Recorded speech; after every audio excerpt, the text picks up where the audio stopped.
Welcome back to the farm. My name's Roz, also known as Passion Flower, and you'll find me here each week talking about my farming and creative life.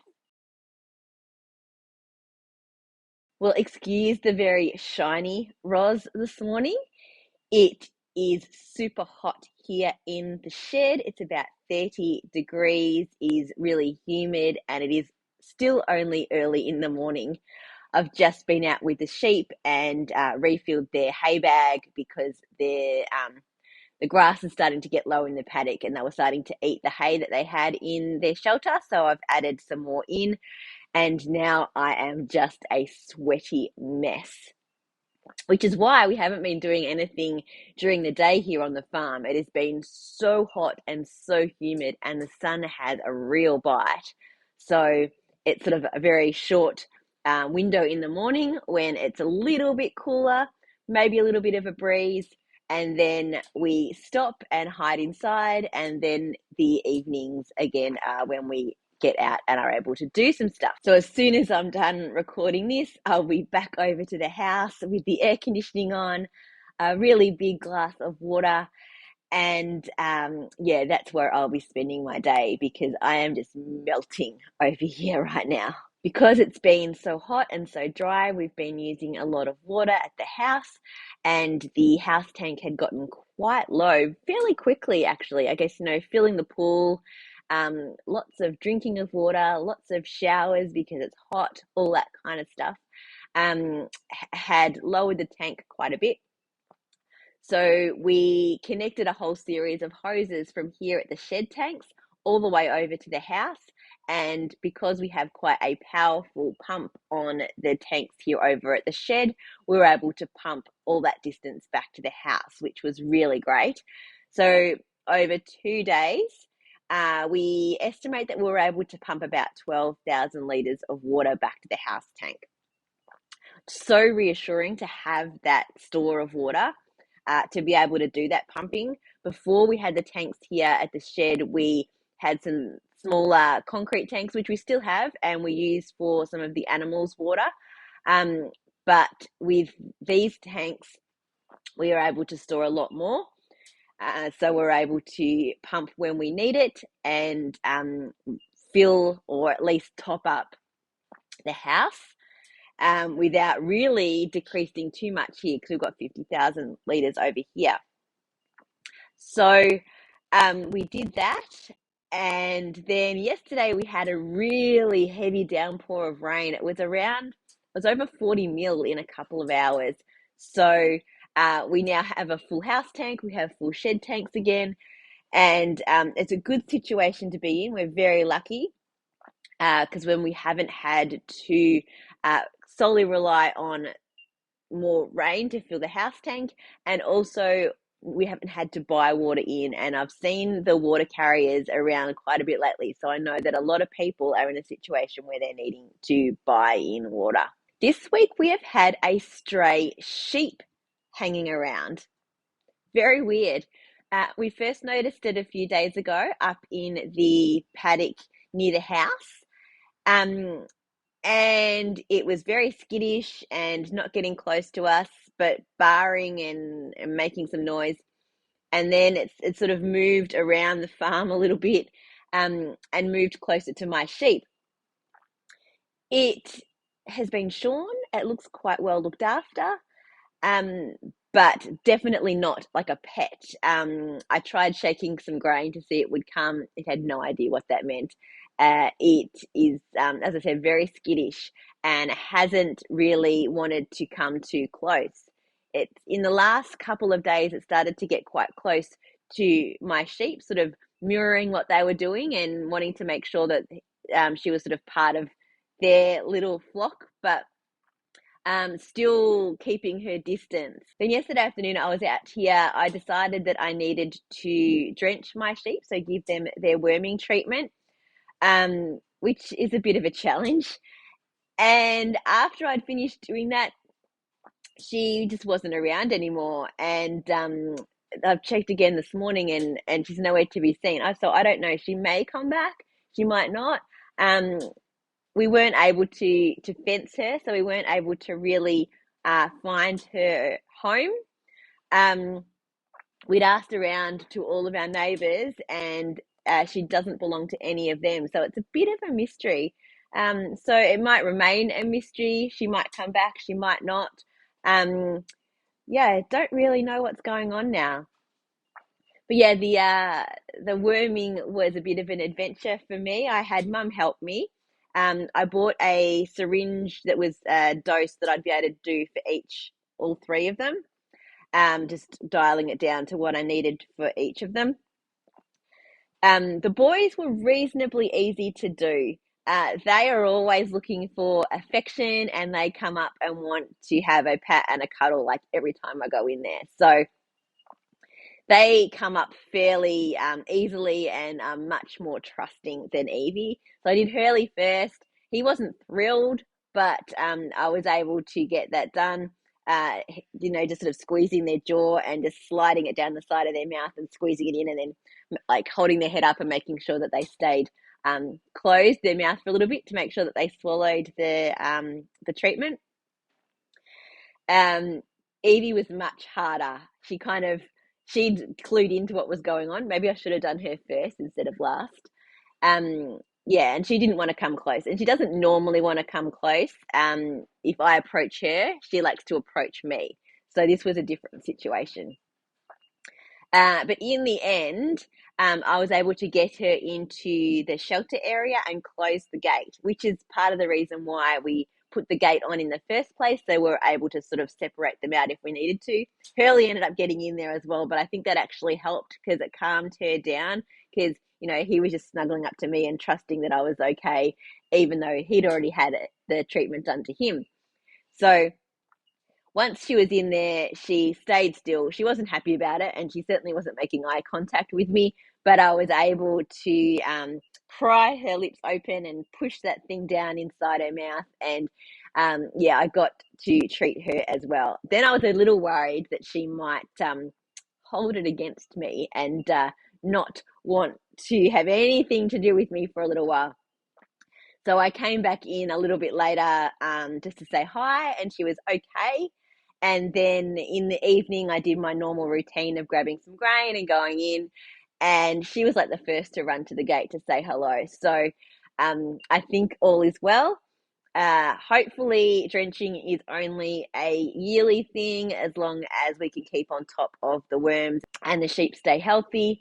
So, just a summer thing, probably when we're doing shearing next time. I read a whole lot of stuff, and it seems to be that as long as they are healthy and you're not breeding and you don't have lambs, that you should just be able to do it sort of in the summer, and that should keep them at bay, and just make sure to rotate through the different treatments so that there's no chemical buildup and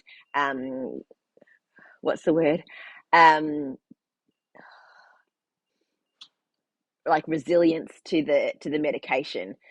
So yeah, so that's done for the year. When I was in the process of doing that stray sheep obviously didn't like what I was doing and thought that I was being, I don't know, manhandling or something, and she wanted no part of that. So since I did that, I have not seen her. Yeah, I hope she's okay. I hope she finds a home.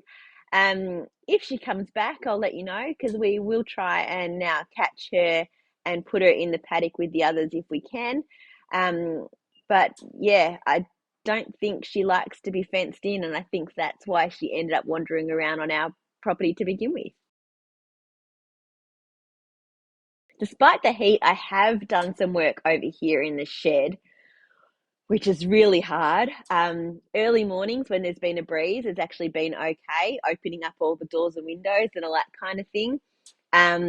And then in the evening when I've come over to see the sheep, I've ducked in here and I've done a little bit of dyeing in the evenings as well, because I am preparing for a little market that's happening at a retreat, which is happening next weekend.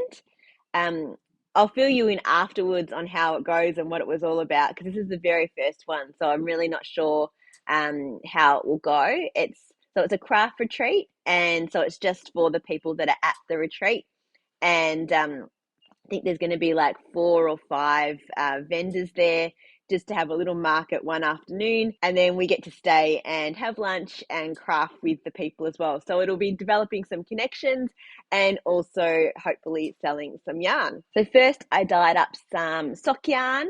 I did some Island Life and then some Tequila Sunrise. You can see I'm in a summery mood. And then some Ocean, which I haven't reskeined yet, but it's a solid blue, sort of a greeny blue. It's coming up way more blue on the screen than it is. And then I also dyed up a new colour, which I'm calling Forget Me Not, which will be part of my Bunch of Flowers series. So it's got a sort of a periwinkle blue and then a section of white with yellow spots through it. And I have done a crochet square and I have done a knit square, which I need to block and take photos of. And that's it in the ball that I was working from. So then this will go into some blanket scrap projects for me. So yeah, I'm really happy with that. That will add to my collection of flowers. So I now have 12 different flower colorways. So I'm going to split those into 2 packs of 6 mini skeins. I'm not sure how I'm going to play with the colors yet. That's one of the jobs that I need to do in this next week when it's hopefully a little bit cooler over here. Reskein up these into some mini skeins and make some packs to take to the market. Then I decided to also do some DK yarn as well, some bright colours this time. So I've got Pine Lime Splice, which is a green with some bright yellow through it. You're Turning Violet Violet, which is violet, purple, dark to light in there. Oh man, I'm literally dripping sweat. And this is Hangover. And I've also got some Pure Imagination in the pot, which I need to grab out now, do a quick rinse and set to dry. Then hopefully that will be enough yarn to take, as well as some of the stock that I already have, to this little market. Then I need to get my price list and labeling and sort of decide how I'm going to do a setup for my little shop. We just get 1 table each, so I'm going to use some baskets and some vases and we'll give it a try and see how it goes. Since it's been warm, I decided that I would block my crossover cardi. It's been sitting for a while and I hadn't done that. I did also block my yellow brick rodeo top. So that's all blocked and all the ends are cut and it's ready to wear, but it's just way too hot to wear anything woolen or with sleeves at the moment. Singlets is only thing I'm wearing at the moment. But I did also block the crossover cardi. I was able to lay it out and get quite a bit of length in it and also make the cables really sit nicely and pop out. So I'm looking forward to being able to wear this one again once the weather cools down. It's going to sort of be probably a 3/4 or a long sleeve top underneath and then this wrapped over. So yeah, it's come out looking really nice. The fabric's really great through the body and the cables are really good. And I thought that I would have got a lot of knitting progress done because it's been so hot and there's been a lot of inside time. But when I look back at this week, considering that I cast on a few things last week, I would have thought that I had would have done some progress on those. Not really. So I did finish a dishcloth and I have cast on another one. So this is just going along in the background, which is, mindless while I'm watching TV at night. And I've almost finished my kite flying socks. Can't get it out of the bag. I am up to the ribbing. I'm about halfway through the ribbing on the second one. So they will be done this week for sure. And I worked on my Mrs. Tumnus shawl, but I really don't have anything to show for it. So here's the story. So last week I showed you I'd done like the cast on in 2 rows. I did started the 3rd row and the pattern was off. I'd done something wrong. So I decided, since I was only just into it, I would rip it back and start again. So I'm much happier with it now. I redid the cast on and it is much looser and neater than the first time. So the first lace row was a lot easier to do. And then I've now put markers in for each of the repeats. So I'm not going to mess up the whole thing. If my numbers are out a little bit, I could probably fudge one repeat. So I have done 4 rows. So that's a repeat there. But it literally looks like the same as it was last week because it's only 2 rows longer than what you saw last week, but I've done quite a bit of work on it. So yeah, I'm glad that I did rip it out and do it again because I do want this to be a lovely finished object. And if I was going to be fudging the numbers every row, that was just going to end up frustrating me. And in the end, the lace wasn't going to match up. So best to pull out now while I could. And now I can slowly work on getting those rows done. As I said, with the markers in, I can only really mess up between the 2 markers and I should be able to fix it because most likely it's that I will have missed a yarn over, so I can just pop one in where it should be. Well, that's it for another week. Thanks for spending some time with me. If you're enjoying these videos, please give me a thumbs up and subscribe to my channel, and look forward to seeing you next week on the farm. I'm going to go inside in the air conditioning. I am dripping. Bye.